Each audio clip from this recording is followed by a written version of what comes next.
Bonjour et bienvenue au 4e épisode de 1897, le podcast pour les unionistes par les unionistes.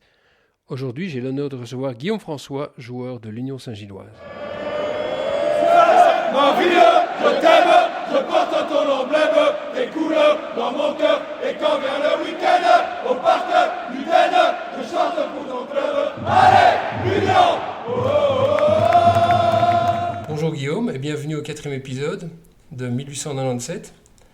Tout d'abord, avant de commencer l'entretien, je voulais un peu voir comment ça se passe avec ta blessure, puisque tu as encouru malheureusement une blessure lors du match de Crocky Cup contre Penn. Est-ce que tu peux nous donner des nouvelles de ton état de santé ? Bien sûr, bonjour, merci pour l'invitation. Alors, ça se passe bien, j'ai dû faire une petite opération au niveau du genou, rien de très grave, mais j'en ai en théorie pour 6 petites semaines avant d'être de retour. Donc, le but est d'être fit à nouveau avant les fêtes de fin d'année. Donc voilà, c'était un peu dommage de me blesser alors que le coach refaisait appel à moi pour aider l'équipe. C'était un beau moment pour reprendre un peu du temps de jeu en Coupe de Belgique, mais je n'ai pas tenu longtemps malheureusement dans ce match. J'ai jamais eu de soucis au genou et j'ai pris un coup et je pensais pouvoir continuer. J'ai essayé de forcer un petit quart d'heure, mais c'était quand même très douloureux et comme je ne connais pas du tout les problèmes de genou, j'ai préféré ne pas prendre de risques et en effet c'était la bonne chose à faire. Donc voilà, je suis passé sur le billard. Là on est déjà 10 jours après la blessure et ça évolue très bien, donc j'espère être dans l'objectif, à savoir être fit avant les fêtes. Et quand est-ce que tu peux déjà reprendre les entraînements avec ballon ? J'espère dans peut-être la 3, 4 ou 5e semaine, je ne sais pas encore trop, je vais revoir le spécialiste d'ici une petite semaine. J'espère avoir déjà gagné un petit peu de temps, je suis assez impatient à ce niveau-là et je me sens très bien, j'ai pas de douleur, mais il ne faut pas non plus aller trop vite pour faire des bêtises, donc voilà, on en saura un peu plus d'ici une semaine, 10 jours. Ok, on espère que ça se passe très très bien et que tu seras rapidement rétabli et de nouveau dans l'équipe. Merci. C'est vrai que c'était un peu un coup de malchance, parce que tu démarrais le match en tant que titulaire et puis après je sais pas combien de minutes, assez rapidement en fait. Oui, un quart d'heure, mais c'est vraiment ma faute, c'est moi qui suis arrivé un peu trop fort dans un duel où j'étais en retard au final. Ouais. Donc je suis assez frustré par rapport à ça parce que c'était vraiment pas nécessaire. Mais voilà, ça en découle 6 semaines out et c'est vraiment embêtant. Mais bon, c'est de nouveau une opportunité pour retravailler toutes les petites faiblesses et j'espère revenir, si pas plus fort, en tout cas plus fit et prêt à reprendre avec l'équipe.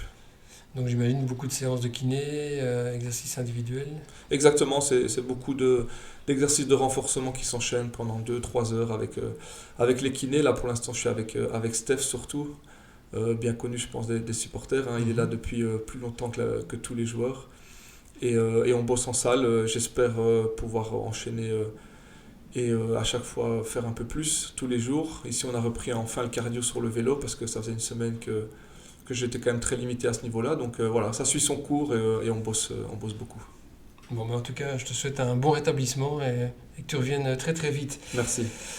Merci d'être venu pour ce podcast. Je voulais en fait commencer l'entretien en suivant un peu le fil de ta carrière. Donc j'ai un peu regardé les différentes étapes de ton parcours.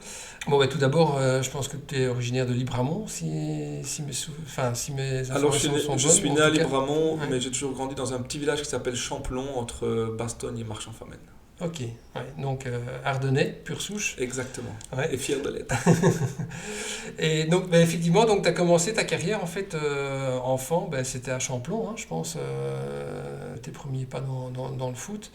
Qu'est-ce qui t'a amené au foot, tout d'abord ? Tu as commencé à quel âge et qu'est-ce qui a fait que tu t'es intéressé au foot ? Est-ce que c'est quelqu'un qui t'y a emmené, un parent ? J'ai une famille très, très footeux, des deux côtés. Mon papa a joué au foot jusqu'en première provinciale dans le club du village à Champlon.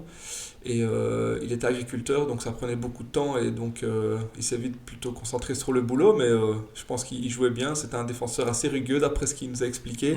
Et du côté de ma maman, c'est vraiment une famille de footeux avec des entraîneurs, des joueurs. Mon parrain est un entraîneur connu de la province du Luxembourg qui s'appelle Paul Lemans, tout le monde le connaît dans la province. J'ai des oncles et des cousins qui ont pas mal joué aussi au football. Et alors moi, pourquoi le foot ? J'ai un grand frère, Maximilien, qui a 2 ans de plus que moi. Et donc je l'ai suivi, mais c'était assez naturel. Dans nos villages ardennais, il y a pas 1000 choses à faire comme activité. Et le foot reste le sport le plus populaire comme partout, mais certainement dans ces villages-là. Ça a commencé certainement par des petits stages ou la cour de récré même à l'école. Et donc je suis vite retrouvé dans le club du village, la Royale Étoile Sportive Champlonaise. Et donc, tu as commencé là, jeune, à un moment donné, si mes infos sont aussi toujours correctes, tu es passé à Virton, à l'Excelsior Virton, à l'âge de 14 ans, c'est juste? Oui, c'est ça, je suis resté dans le club de village jusque-là. On a juste parfois changé de village parce qu'on faisait des associations pour avoir une équipe assez forte pour aller jouer en provinciaux à l'époque. Ça se passait très bien, on jouait souvent les titres, on a gagné beaucoup de coupes de la province de Luxembourg. Et ça, c'était vraiment très chouette à jouer, on a adoré. Je pense que j'ai joué 4 finales et j'en ai gagné 3, donc ça, c'était vraiment très chouette. Et grâce aux associations avec d'autres villages voisins, on pouvait vraiment avoir des équipes très compétitive et ça c'était agréable. Et puis donc oui, à partir de mes 14 ans, je suis à la Virton. J'ai eu la chance d'avoir un entraîneur, Sébastien Léjoie, qui habitait Marche-en-Famenne et qui en fait sur toute sa route jusqu'à Virton, il prenait un joueur à gauche, un joueur à droite et on arrivait à la voiture pleine à Virton. C'était vraiment très agréable. On a fait -15, -16, donc l'équipe première était en division 2, donc on était en national 2 dans les jeunes et c'était seulement 2 entraînements semaine, mais on a joué le titre à chaque fois et c'était vraiment très chouette. La première année, on a gagné. On a été champion de Belgique en division 2 U15. C'était vraiment très, très chouette. Et la deuxième année U16, on a aussi joué le titre. Et c'est là que j'ai pu rebondir et partir du côté de Moucron. Oui, en effet, j'avais vu ça. Et quand tu jouais à Virton, enfin au début, tu jouais déjà à ta position actuelle? Pas du tout. Pas du tout. J'ai été formé comme attaquant vraiment jusqu'à mes 20 ans. Dans les équipes d'âge, j'étais vraiment l'attaquant de pointe. Je ne vivais que pour marquer des buts. Donc ceux qui ne m'ont pas connu plus jeune, ils se demandent si c'est vrai, mais honnêtement, j'étais vraiment l'attaquant qui marquait les buts. Je vivais vraiment que pour marquer des buts. Donc t'aurais pu donner un petit coup de main à l'Union au début de saison, non? Oui, si je me souviens bien dans le passé, Karel Gerhards m'a fait rentrer une fois comme deuxième attaquant. Parce que il connaissait mon passé forcément et on était un peu en manque d'attaquants. Je me souviens un match contre les Rangers à domicile, enfin, c'était à Louvain à l'époque, Ouais. Ligue des Champions, qualification. Et il m'avait fait rentrer 5-10 minutes, on avait beaucoup rigolé avec ça, il m'avait fait rentrer devant pour aller essayer de mettre un peu la pression. Et c'était assez chouette de retrouver cette position pour quelques minutes.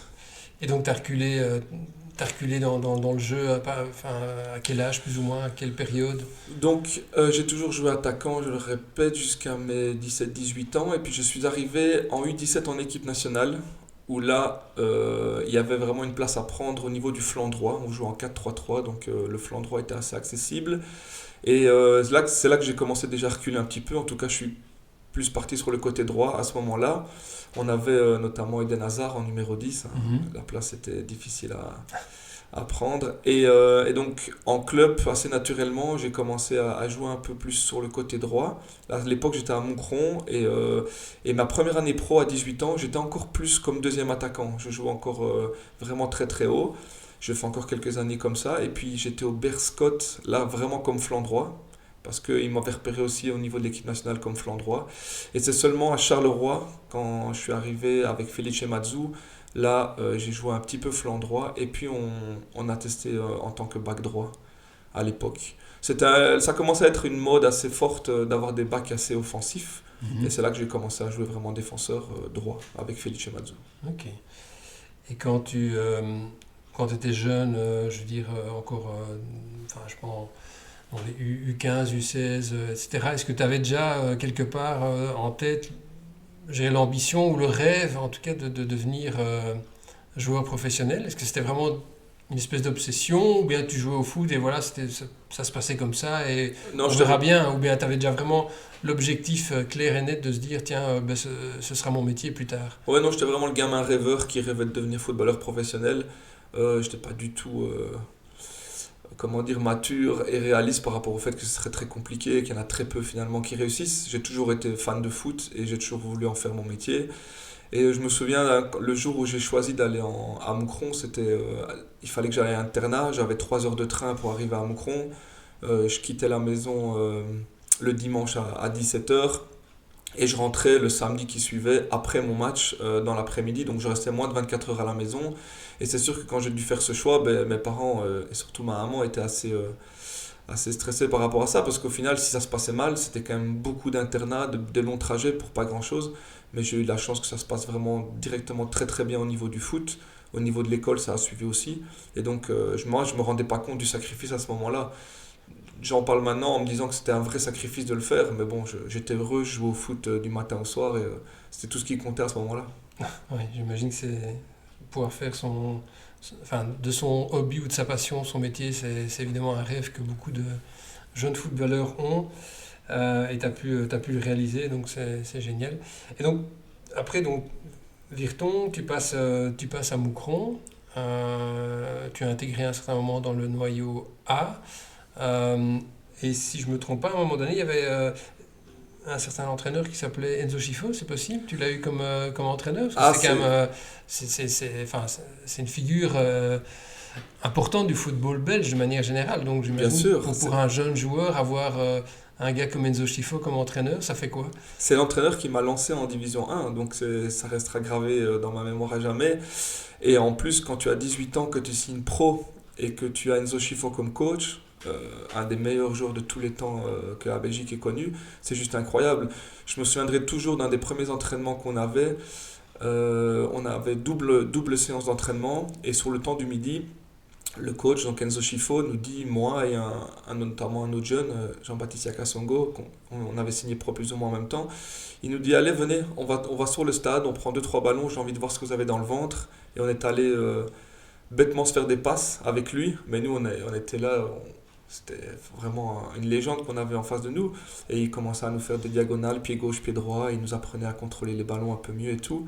Et c'est un moment que j'oublierai jamais parce que taper la balle avec Enzo Schifo, c'était quand même incroyable. Ouais. Ouais, j'imagine que c'est impressionnant. Et donc, Moucron, t'es resté combien de temps alors? Un an et demi seulement en tant que pro parce qu'il y a eu des problèmes financiers, il y a eu une faillite. C'est un peu dommage parce que c'était le club rêvé pour lancer une carrière, un club très familial essaie de faire confiance aux jeunes un maximum. Et donc c'était parfait pour moi pour éclore petit à petit. Donc la première saison, ça s'est bien passé, j'ai commencé à avoir du temps de jeu. La deuxième, je l'ai commencé titulaire. Et puis à partir de décembre, il y a eu des gros soucis financiers. Et donc il a fallu trouver une porte de sortie. C'est ça. Et donc là, donc tu quittes Moucron et tu te retrouves au Beerschot. Exactement, il y avait beaucoup de clubs intéressés. J'étais encore à l'époque en équipe nationale U21. J'étais complètement perdu. J'avais jamais travaillé avec un manager parce qu'il y avait un super directeur sportif, Gilles Van Den Broek, qui était à l'époque à Moucron, qui était venu jusqu'en Ardennes pour rencontrer mes parents, pour me faire signer mon premier contrat pro. Donc on avait fait ça vraiment de manière très familiale et sans agent. Et donc là, je me suis retrouvé à 19 ans et demi à devoir faire confiance à un agent parce que j'allais pas pouvoir continuer sans.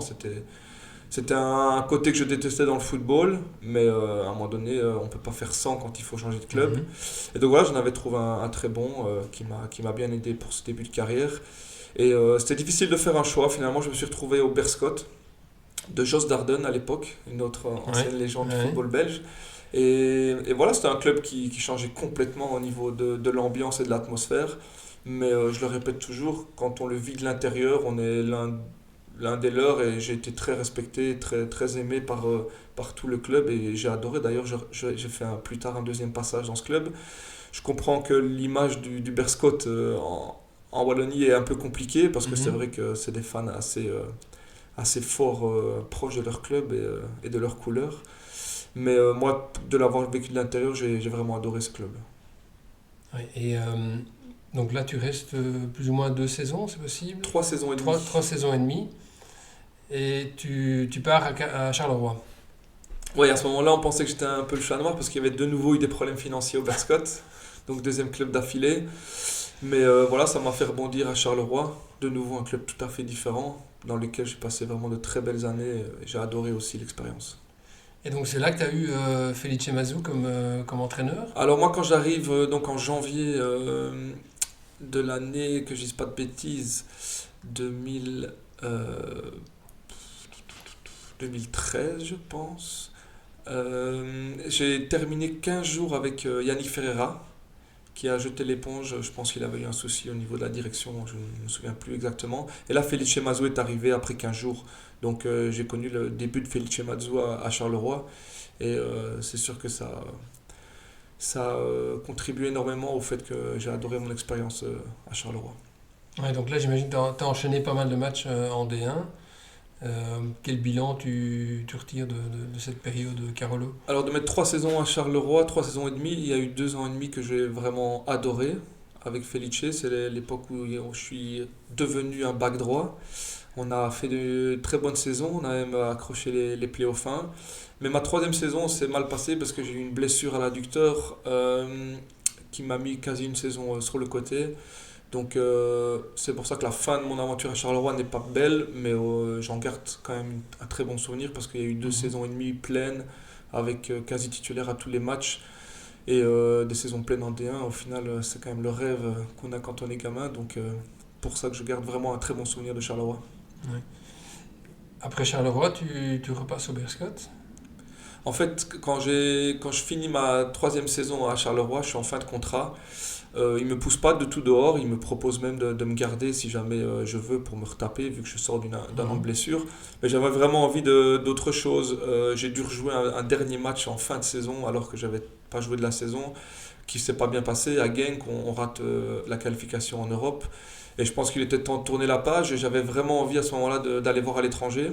Et j'ai fait un mois de test, d'abord à Rotherham United en Angleterre, qui était en Championship à l'époque, qui était un autre de mes rêves, à savoir jouer en Angleterre. Pour un footballeur professionnel, c'est incroyable. Et la Championship est déjà énorme au niveau des retours. Et il me garde presque un mois en test là-bas. Et au final, ça ne se fait pas, je ne signe pas.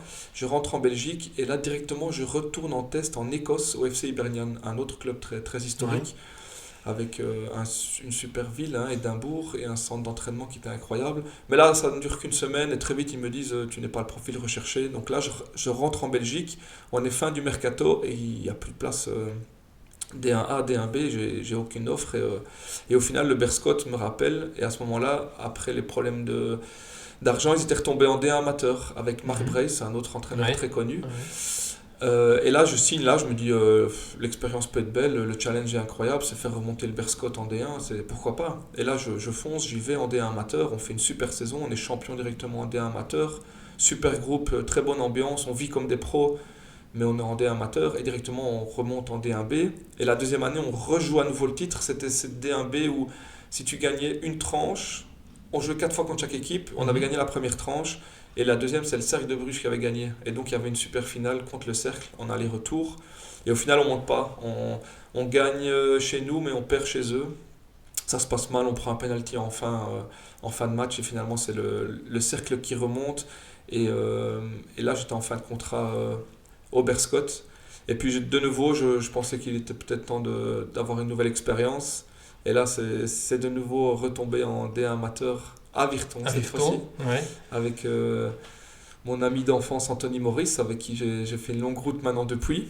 Et donc là, de nouveau, c'était un challenge assez fou, mais c'était encore plus excitant dans le sens où on retournait un peu dans le club de notre province, de notre région, et on avait à cœur de le faire remonter et de enfin le mettre sur la carte du football professionnel à nouveau en Belgique.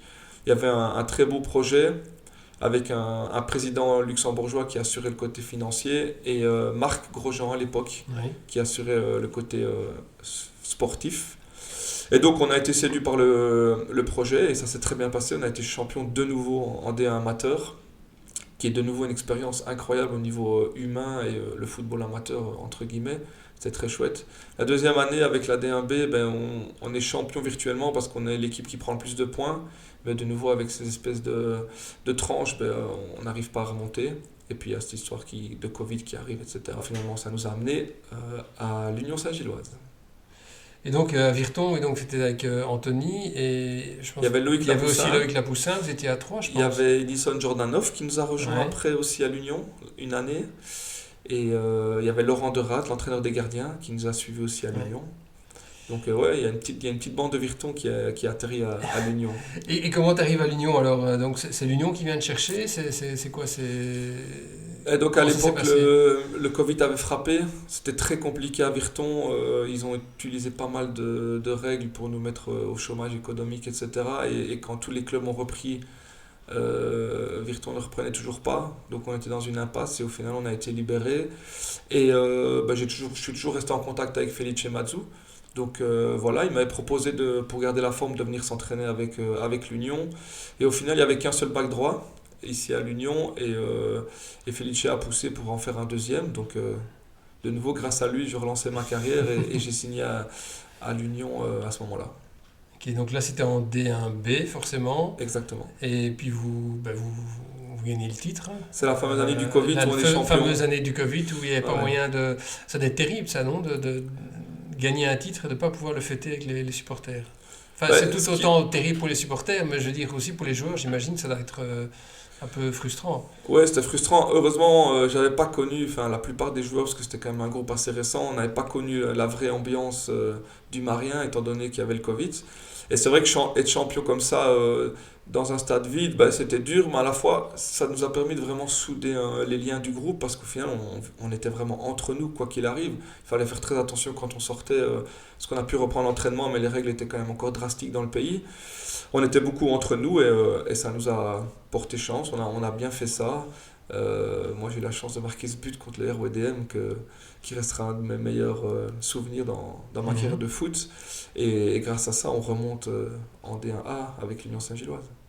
Et quand tu rejoins l'Union, est-ce qu'au départ, on te dit déjà, voilà, l'objectif, c'est clairement, c'est la montée, c'est la D1A Oui, ou clairement. pas? Oui. Donc moi je suis arrivé la troisième saison d'Alex Musio. Mhm. Donc il y avait une pression, je pense, pas énorme, mais je pense qu'il était temps de monter. C'était la troisième année que le club essayait de remonter. Ils ont quand même été chercher Felice Mazzu, qui était un entraîneur d'expérience déjà à ce moment-là. Et ils ont créé un groupe assez fort. Et donc oui, je pense que l'objectif était clair dès le début, c'était de remonter en D1A, clairement. Ouais. Et ça reste cette montée. Ton meilleur souvenir à l'Union, c'est quoi? C'est la montée en D1, c'est la coupe, c'est Il y a quoi? beaucoup de choses, c'est dur de faire un top 3, top 5 parce qu'il y a forcément ce titre en D1B qui est exceptionnel. Et puis après, il y a tout ce qui s'enchaîne. Il y a les Coupes d'Europe. Plus récemment, il y a la Coupe de Belgique qui reste quand même le trophée le plus important depuis des années pour l'Union. Mais ouais, il y a tous ces stades qu'on a visités en très peu de temps.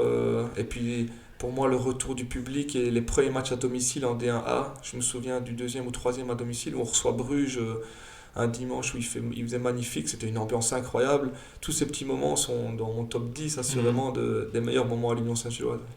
Est-ce que quand tu montes en D1A, à un moment donné, enfin, j'imagine, est-ce que dans le groupe, enfin, que ce soit toi ou les autres joueurs, est-ce qu'à un moment donné, vous pouvez vous imaginer que à un moment donné, vous allez jouer les qualifications de la Champions League, l'Europa League, jouer le titre, qui est quand même...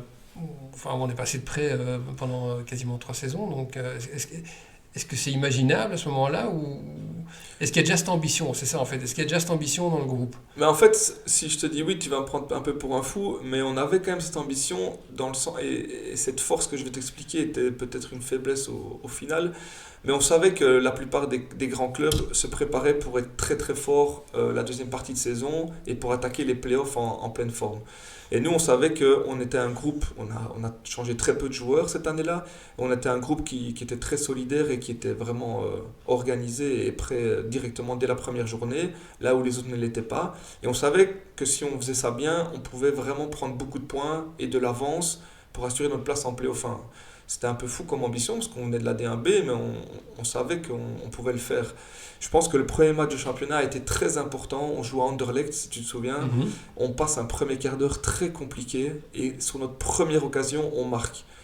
C'était transversal de Baguère, c'est un but incroyable. Transversal de Baguère qui arrive chez Lapoussin, qui centre et Undav, une finition à la Undav qui termine. Et à ce moment-là, on bat Anderlecht, premier match. Si ce premier quart d'heure-là, on prend 2 ou 3 buts, on n'a rien à dire et peut-être qu'on vit une saison beaucoup plus compliquée. Mais là, on a senti qu'il se passait quelque chose et que c'était pas pour rien avec cette efficacité. Première action après un quart d'heure où on passe le milieu de terrain, j'ai envie de dire. Là, on marque, bam, et on a senti qu'on pouvait vraiment faire quelque chose. Et on a ce début de saison incroyable qui nous amène en play-off. Et au final, c'est vrai que tout s'est enchaîné. Donc oui, je pense qu'on était conscient qu'on pouvait le faire, mais il fallait forcément miser sur un bon début de championnat, avec peut-être un peu de chance, mais surtout beaucoup d'efficacité, chose qu'on a eue, et donc on y a cru dès le début, ouais. Ouais, et ça, c'était la force du groupe, parce que je pense que le groupe était quand même composé de beaucoup de joueurs qui venaient de divisions inférieures, ou en tout cas qui avaient des choses, quelque part une revanche à prendre sur leur destin.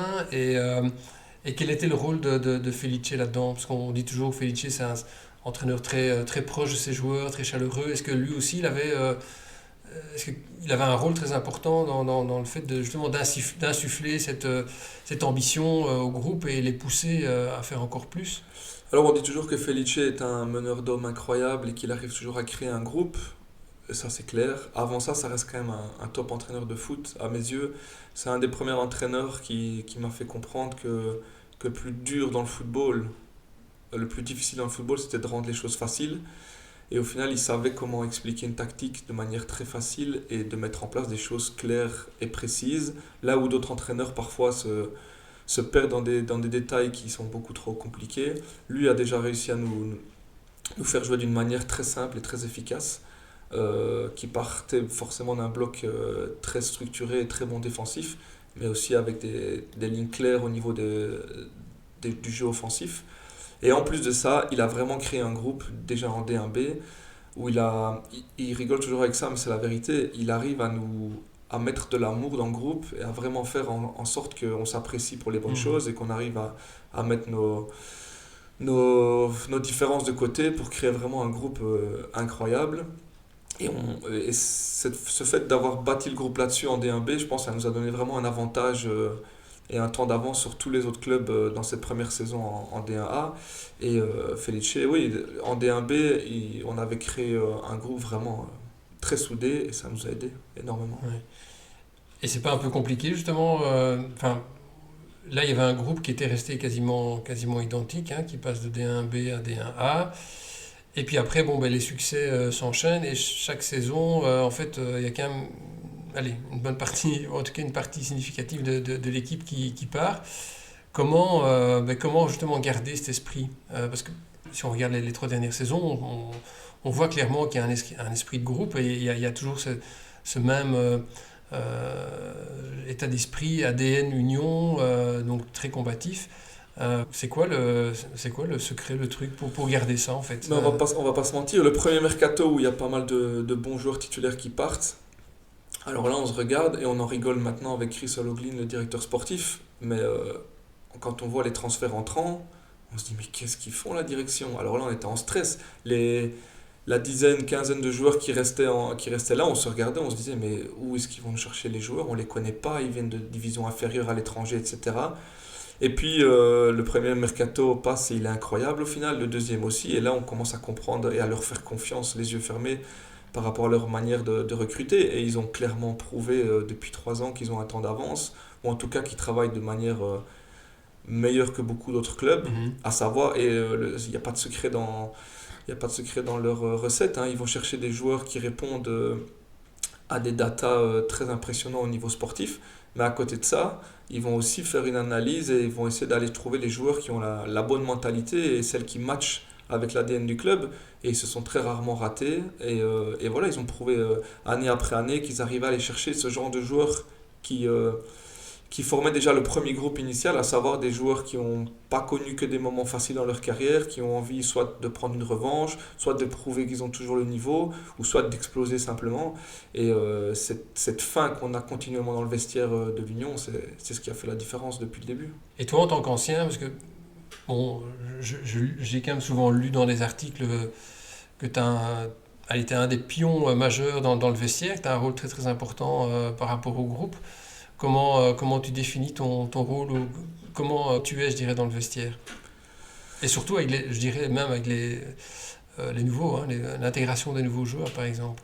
Il y a différentes facettes du rôle. De base, je reste quand même un joueur et je suis toujours là en espérant avoir un maximum de temps de jeu. Et forcément, depuis 2 ans, ça s'est assez fort diminué. Mais je reste quand même compétitif. Et si le club me garde dans le noyau, c'est que je suis toujours fit et que j'ai le niveau du noyau. Parce que voilà, c'est vrai que l'année passée, j'ai vraiment pas eu beaucoup de temps de jeu. Mais cette année, de nouveau après une bonne prépa, le coach m'a refait confiance et m'a donné un peu de temps de jeu. Mais donc ça, ça reste quand même mon premier rôle. Mais j'ai à cœur parce que je suis vraiment tombé amoureux de ce club et de cette mentalité et de l'atmosphère qui règne. J'aime vraiment essayer d'inculquer aux nouveaux joueurs cet ADN de l'Union. Et c'est rien de chinois, tout le monde connaît. Il faut venir voir un match au Duden pour comprendre que c'est un club atypique. Et il faut que les joueurs ressentent ça. Et forcément, le stade, ça aide. Quand on vient dans le vestiaire à Lyon-Saint-Gilloise, on comprend que c'est un club différent des autres, et en tout cas avec un côté très mythique. Et donc voilà, moi j'aime bien avoir ce rôle de discuter beaucoup avec les nouveaux qui arrivent, de leur faire comprendre ces différences du club, de leur donner la confiance et d'essayer de les faire vraiment aimer ce club pour qu'au final ils y rendent x10 sur le terrain. Ouais.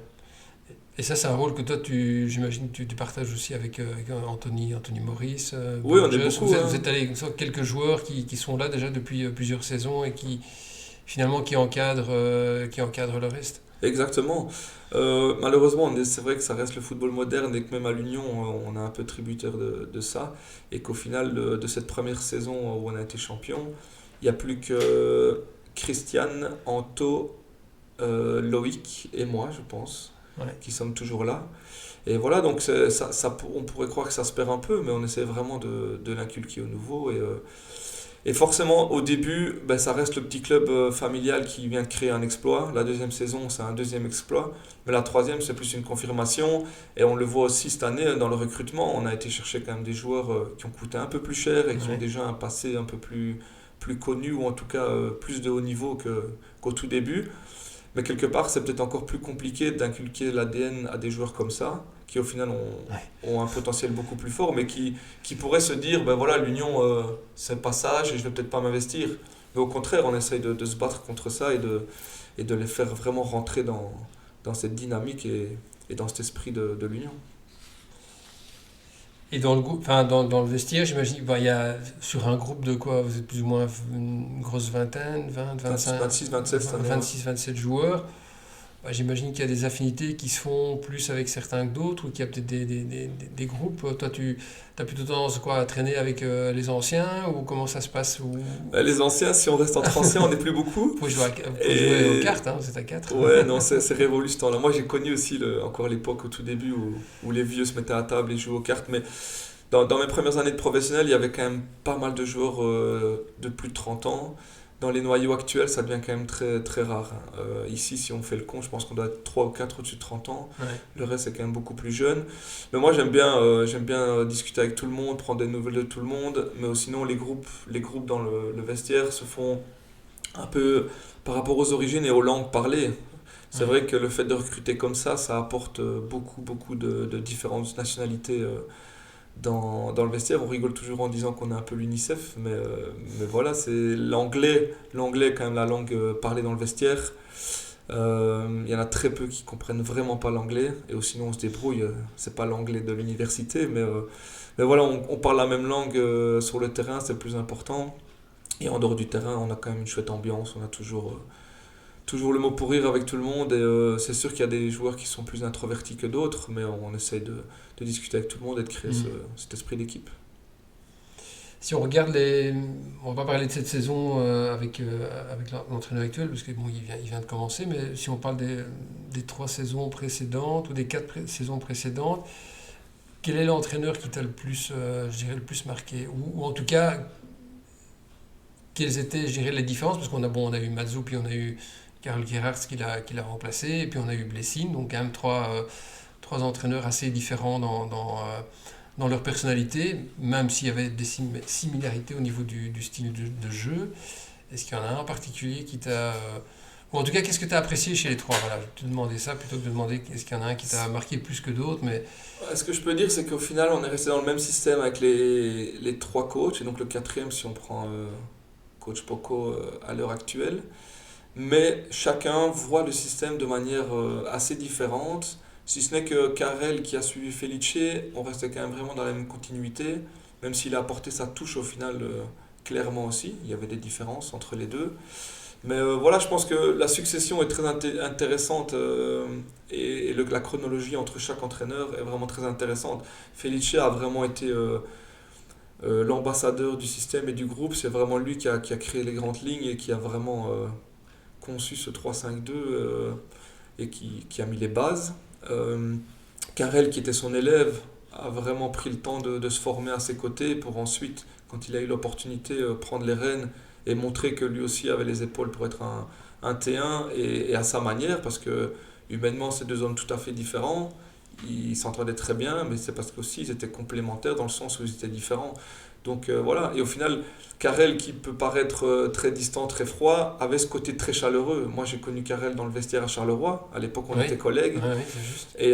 Et déjà à ce moment-là, quand on voit arriver entre guillemets le flamand à Charleroi, ben, on se dit waouh, est-ce qu'il va s'adapter quoi. Et au final, il était incroyable parce que à côté du mec sérieux qui est là, qu'on voit tous les jours, il y avait le joueur qui aime bien faire des blagues et qui est très chaleureux également. Donc il savait se montrer comme ça aussi avec le groupe, même si quand il est passé T1, il a dû mettre une petite barrière. Donc voilà, j'ai adoré aussi le passage et j'ai trouvé très intelligent de l'Union de donner les rênes à quelqu'un qui connaît déjà le club de l'intérieur et qui a eu assez de temps de formation pour faire ses armes. Après, voilà, à chaque fois, on a des coachs qui font tellement du bon travail qu'on vient les débaucher. Oui, Donc il a fallu faire avec, exactement. Et donc Blessing était un coach qui avait encore une autre vision, même si on est resté dans le 3-5-2, c'était une vision tout à fait différente, une technique de travail bien définie, bien spécifique.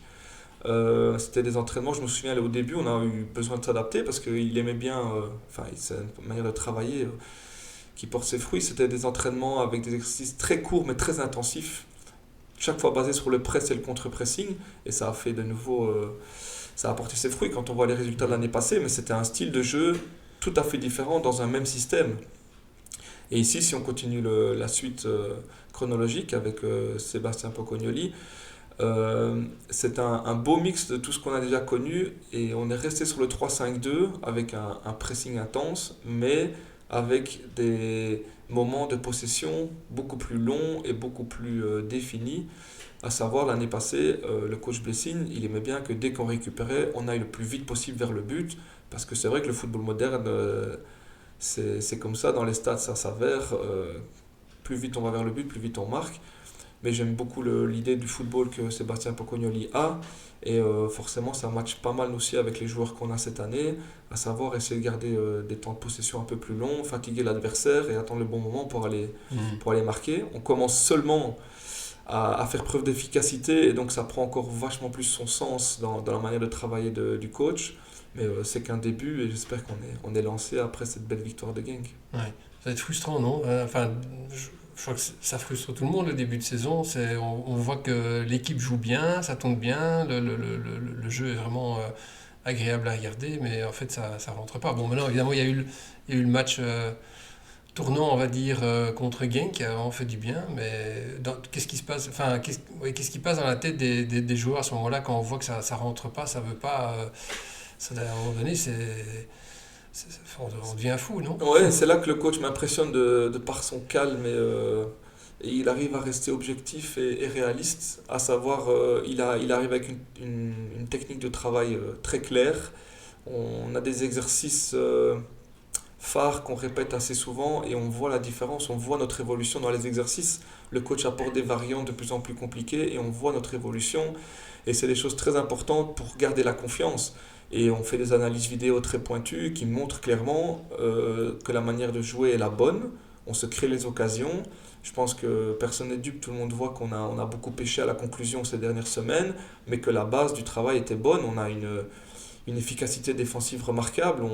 On travaille avec la même base défensive depuis des années maintenant. On la peaufine, mais voilà, il faut savoir aussi pouvoir reconnaître que c'est la première année qu'on doit mettre autant de nouveaux joueurs titulaires directement. De base, la façon de travail de l'Union, c'est quand même de pouvoir donner une petite saison d'adaptation aux nouveaux joueurs. On a une liste très longue d'exemples qui montrent que La deuxième saison, c'est souvent celle où les joueurs explosent. Ouais. Cette année, malheureusement, ou heureusement, parce que ça veut dire qu'il y a beaucoup de joueurs qui ont tellement bien performé, qui ont pu passer un step dans leur carrière. Mais ici, cette année, il faut faire confiance et mettre titulaire beaucoup de nouveaux ensemble. Donc il faut recréer un vrai esprit d'équipe, et ça, c'est fait, je pense. Mais il y a les automatismes, et puis pour terminer, la finition et l'efficacité offensive. Ouais. Ouais. Donc voilà, je suis sûr qu'on est sur la bonne voie. On va essayer d'inverser un peu cette tendance où on commençait un peu trop fort les autres années et on arrivait à bout de souffle en play-off. Alors on va essayer d'être optimiste et de se dire que cette année, on va inverser cette tendance. Oui, c'est ce que je me disais aussi, c'est qu'en fait, il vaut mieux avoir le creux maintenant en début de saison et être au top pour entamer les playoffs. C'est ce que font les grands clubs depuis des années. Ouais. Hein. Donc Ouais, tout à fait, sans ouais. avoir la prétention de dire qu'on devient un grand club, si on peut le faire cette année, en ayant comme objectif phare forcément la qualification en play-off 1, faire un top 6. Mais on sait que les choses sérieuses commencent souvent après le nouvel an. Hein. Il ne faut pas avoir pris trop de retard d'ici là, mais voilà, il faut être en forme après le nouvel an pour atteindre les playoffs 1 et être en pleine forme dans ces playoffs 1. Ouais. C'est quoi ton ambition personnelle pour le restant jusqu'à la fin de la saison? Qu'est-ce que tu t'es fixé des objectifs ou comment ça se passe? Alors moi, mon objectif de saison en général, c'était de m'entraîner à fond, de booster les mecs à l'entraînement et de moi rester fit pour quand le coach a besoin de moi. Malheureusement, j'ai pas pu répondre présent la dernière semaine étant donné que je me suis blessé. C'est ça qui était encore plus frustrant de mon côté parce que voilà, Alessio s'est blessé pour quelques semaines, il y avait un peu moins de monde sur le côté droit et j'aurais aimé pouvoir rendre service au club et au coach et à l'équipe ces quelques semaines. Malheureusement, je suis aussi sur la touche. Donc voilà, l'objectif maintenant a été un peu redéfini. Du coup, c'est de revenir le plus vite possible fit et prêt à rejouer. Et puis à laisser chercher du temps de jeu en cette deuxième partie de saison et surtout aider l'équipe et de nouveau terminer en boulet de canon et aller se battre pour des titres. Oui. Souvent, quand je vais au stade, tu vois, je suis dans la tribune ouest, la tribune couverte, mais je suis dans le coin. Donc, tu vois le coin qui est du côté de la tribune nord. Et à chaque match, tu viens avec tes coéquipiers, vous venez vous échauffer le long de la ligne. Et je vois à chaque fois que tu as un fan club qui est assez, J'adore, ouais. assez actif. Et donc, c'est génial parce que bon, on sent vraiment que tu es un des chouchous du public à l'Union. Hein. Chaque fois, tout le monde crie Guillaume François, Guillaume François. Ça te fait quoi? Et qu'est-ce qui fait justement qu'il y a cet attachement? Parce que bon, évidemment, il y a plein de joueurs dans l'équipe, mais on sent vraiment que tu es un des chouchous du public. Et moi, ça me donne le sourire. C'est vrai qu'à chaque fois que je vais m'échauffer là, et ça commence avec 2-3 et puis ça termine avec plusieurs. Et c'est toujours agréable de se sentir apprécié. Et je me fais toujours charrier par les autres qui s'échauffent en disant ah, pour nous, ils n'ont pas crié. Et puis, c'est assez marrant. Mais de l'autre côté aussi, en tribune Est, j'ai chaque fois la chance d'être ovationné quand je joue. C'est vraiment très agréable. Alors pourquoi ça, je ne sais pas. Mais il y a quand même des éléments de réponse. Je pense que, comme on l'a dit un peu plus tôt, on n'est plus beaucoup à être là depuis le début, depuis ce renouveau avec ce titre en D1B. Je suis francophone, c'est vrai qu'il n'y en a plus tant que ça dans l'équipe. Et puis moi j'aime bien le contact des supporters, je suis jamais le dernier à aller en rue quand il fait beau pour boire une petite bière avec les supporters. J'ai pas mal de familles ou des amis qui viennent souvent, donc c'est plus facile de se retrouver dans la rue et cette ambiance est incroyable. Et mes proches ardennais s'y retrouvent très fortement dans cette ambiance très familiale. Donc voilà, je traîne souvent aussi par là le jour des matchs et voilà, je m'y retrouve dans cette atmosphère qui règne au club en général. Donc c'est avec grand plaisir que je le fais et j'aime bien discuter avec les supporters en général. Est-ce qu'on peut dire que l'Union est quelque part devenu ton club de cœur? Oui, clairement. J'ai aucun club où j'ai détesté l'expérience. Je me suis vraiment plu dans chaque club. Mais terminer comme ça ma carrière après être redescendu à 27-28 ans en D1 amateur à Virton et finalement revivre cette dernière saison-là parce que forcément je suis beaucoup plus près de la fin que le début et revivre cette fin de carrière comme ça à l'Union avec tous ces matchs, ces saisons en D1, ces années en Europe. Bon, il n'y a que la première saison où j'ai pu jouer vraiment en Europe parce qu'après j'étais plus dans les listes. Je vis quand même l'expérience avec le groupe Et ça reste incroyable de pouvoir terminer ma carrière comme ça. Ouais, ça c'est aussi assez significatif, hein. Je vois aussi à chaque match européen, en fait, tous les joueurs sont présents, même ceux qui sont pas qualifiés. Je trouve que c'est vraiment génial parce que ça, quelque part, ça implique tous les joueurs, dans tout le groupe, dans le même objectif finalement. Mais en fait, le souci, et c'est de nouveau un exemple qui montre à quel point on a été très très vite sur le terrain et que le club a parfois un peu du mal de suivre en dehors du terrain, c'est que passer de la D1B à la Coupe d'Europe en un an et demi, ben, ça crée aussi des problèmes dans le sens où il y a une squad list avec des règles différentes en Europe, à savoir on a 24 places sur la liste A, mais elle doit comporter minimum 4 joueurs formés au club avant leurs 21 ans. Ce qui est pour l'instant difficilement gérable au club, étant donné qu'avant le club était dans les divisions inférieures, et donc garder des bons jeunes au club c'est compliqué. Ouais. On sait au niveau des infrastructures que c'est compliqué également. La preuve, on s'entraîne toujours à lire pour l'instant. On aimerait beaucoup revenir à Bruxelles et être au plus proche des jeunes et de l'équipe B, mais pour l'instant c'est compliqué. Mais donc ça enlève des places dans cette liste européenne, et donc actuellement on ne sait mettre que 21 pros sur cette liste, donc il a fallu faire des choix en début de saison. Il a fallu former cette liste et forcément quand on se déplace à l'étranger, on arrive la veille du match, on a un entraînement sur le stade où on va jouer, donc c'est tout à fait logique de prendre tout le groupe avec parce que souvent on joue le jeudi et le dimanche, donc si on laissait les noms repris à la maison, ça voulait dire qu'ils sont coupés du groupe pendant 3 jours, Ouais. parce que très souvent le lendemain du match, on fait un décrassage pour ceux qui ont joué et un petit entraînement de nouveau à l'étranger là où il y a eu le match avec les joueurs qui ont moins joué ou ceux qui n'ont pas du tout joué. Donc c'est tout à fait logique de prendre tout le monde dans la dynamique du groupe pour préparer le match 3 jours après. Et à domicile, c'est pareil, quand on joue cette année au Ezel, la veille du match, on va s'entraîner au Ezel. Donc tout le monde est ensemble et forcément on va au stade quand l'équipe joue. Cette année-ci, on est encore plus nombreux dans le cas. Et voilà, c'est une frustration énorme de ne pas pouvoir participer, d'autant plus qu'avec les blessures et les suspendus, le banc est souvent très limité en Coupe Ouais. d'Europe, alors qu'il y a des joueurs fit dans la tribune. Donc c'est vraiment embêtant cette règle, mais voilà, le club doit encore grandir dans beaucoup de domaines. Et c'est vrai qu'on a été tellement vite avec les résultats sportifs que c'est pas évident de suivre à tous les niveaux. Ouais, on se rend pas compte, mais en fait, ça a l'air plus ou moins. Enfin, on dirait que c'est devenu normal, en fait, tout ce qui se passe, mais ça reste quand même du domaine de l'exceptionnel, hein. Ce qui arrive à l'Union, après 3 saisons, se retrouver là Et où d'enchaîner ces on est, 3 saisons. et C'est ça qui est d'enchaîner, et en incroyable. fait, c'est la constance, ouais, c'est ça. C'est arriver à continuer à performer à un haut niveau après 3 saisons, malgré tous les changements, malgré le fait voilà, que les infrastructures sont peut-être pas idéales non plus. Enfin bon, voilà, il y a plein de choses.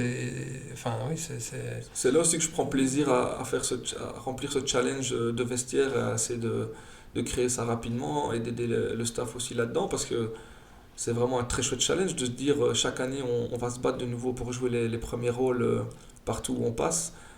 En Europe, la première année, il faut quand même se rappeler qu'on a terminé premier de notre groupe. C'était juste incroyable avec ouais. les clubs qu'il y avait là, hein. Et donc voilà, ici ça se passe un peu moins bien et c'est plus compliqué en Europe.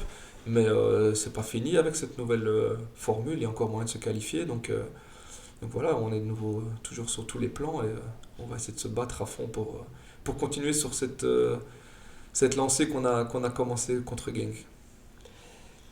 Je crois que c'est ta dernière saison, en tout cas au niveau contractuel à l'Union. Donc voilà, je ne sais pas quels seront tes plans après, mais comment.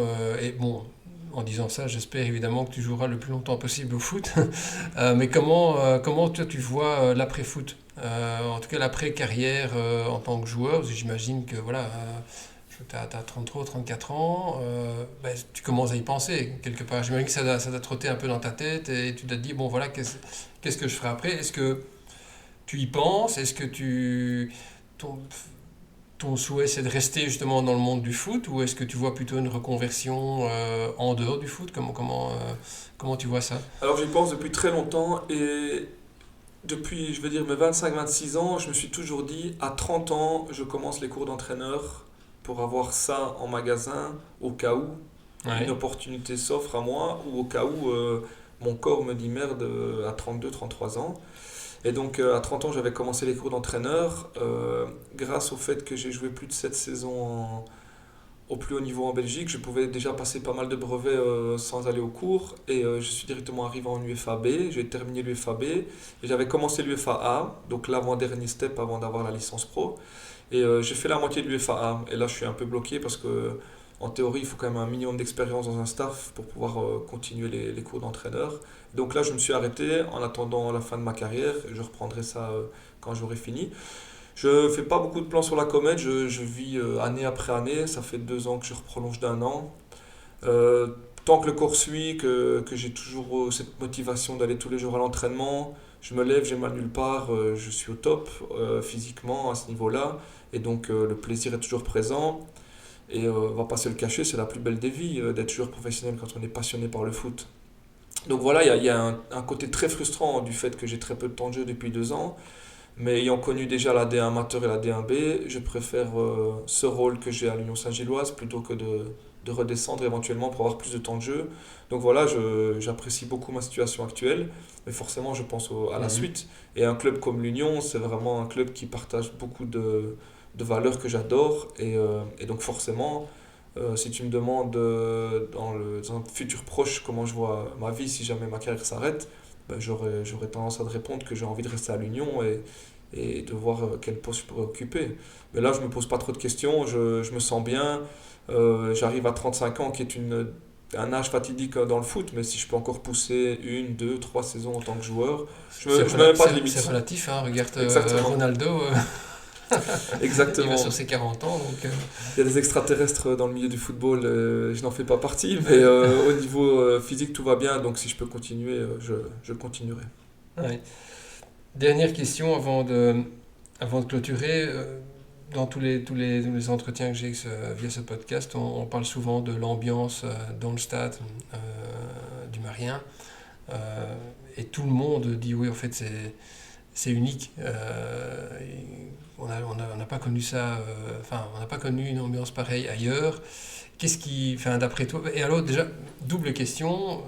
Première, qu'est-ce qui fait que que cette ambiance est unique à l'Union et qu'on ne la retrouve pas ailleurs? Et comment est-ce que toi, tu la vis en tant que joueur quand tu es sur le terrain? Est-ce qu'on a parfois, j'entends parfois des joueurs qui disent oui, mais une fois qu'on est sur le terrain, on est concentré et on n'entend plus ce qui se passe autour? Ou est-ce qu'il y a vraiment, est-ce que cette ambiance, ça vous apporte un boost supplémentaire? Ce côté blasé des joueurs de foot qui disent, ou alors sortir la carte de la concentration, j'y crois pas trop. La preuve, quand on est sorti du Covid, on était tellement heureux d'avoir de nouveau des stades pleins parce que c'était horrible de jouer dans des stades vides. Et donc, moi j'adore les ambiances dans les stades et tu les ressens et surtout tu vas puiser là-bas l'adrénaline que tu as besoin pour te surpasser dans les efforts. Le Marien, ce qui est incroyable, c'est que, allez, je me mets à la place d'une équipe adverse qui arrive, tu arrives dans une rue, tu sors du bus, tu te dis mais il est où le stade? Tu rentres par un petit couloir, tu as un vestiaire qui pue le football, qui est authentique comme nulle part ailleurs. Et c'est fou. Et puis tu arrives sur cette pelouse, tu vois le parc, tu vois une seule tribune couverte. Et puis quand le match commence, tu te rends compte que c'est quelque chose de spécial. Moi j'adore et je suis vraiment tellement déçu qu'on ne peut pas jouer là en Europe parce que je pense vraiment qu'on aurait déjà gagné la moitié des matchs juste Ouais. avec le fait que les joueurs adverses se diraient mais où est-ce qu'on est tombé et quand les matchs commencent et que l'ambiance monte, c'est juste incroyable. Alors forcément, il y a ce débat du nouveau stade, on ne pourra pas y échapper, mais profitons juste de ces dernières années au Marien, sans se poser trop de questions, et prenons du plaisir là-bas, parce qu'il n'y aura jamais plus un stade comme ça dans le milieu du football professionnel. Non, c'est clair. Déjà, oui, le stade en tant que tel, il est unique, hein. Il a ce côté authentique, vintage et l'ambiance. C'est vrai que l'ambiance est top, quoi. Et ça, on le sent tout de suite, hein, quand on joue en Europe. Enfin, là, maintenant, le SL, c'est encore pire.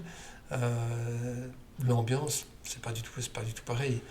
Bah, le SL, même pour ceux qui vont voir les Diables Rouges, savent que même avec 50 000, il n'y a rien de très chaleureux là-bas. Ouais. Donc ce stade est magnifique pour quand c'est le Memorial Van Damme ou autre compétition d'athlétisme, par exemple.